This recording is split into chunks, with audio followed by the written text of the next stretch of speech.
ازيك؟ عاملة ايه الأخبار؟ حطيتي بقى الخطة اللي انتي شايفاها مناسبة؟ اه، الحمد لله عملت جدول كويس للعبادات.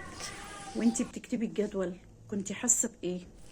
حماس طبعا، ومعاه شوية قلق عشان لازم التزم.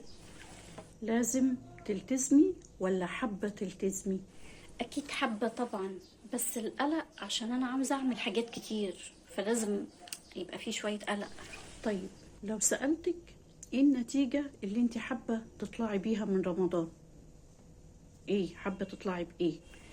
نفسي اعبد ربنا بأحسن شكل، اصلي نوافل، اقرأ قرآن كتير، اعمل حاجات كتير.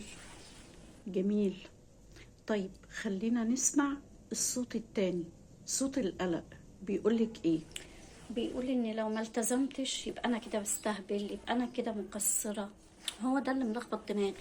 يعني كده في صوتين، صوت عايز القرب وصوت خايف من التقصير. المشكلة مش إن عندك أصوات مختلفة، ده طبيعي وبيحصل مع أي حد.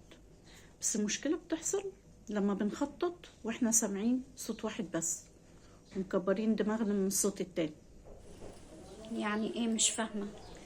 لما الخطة بتتكتب من صوت الحماس بس بتبقى أكبر من طاقتك، ولما تتكتب من صوت الخوف بتبقى تقيلة على قلبك. وعشان كده سألتك عن النية، عشان النية بتفرق في إحساسك في الحاجة اللي بتعمليها.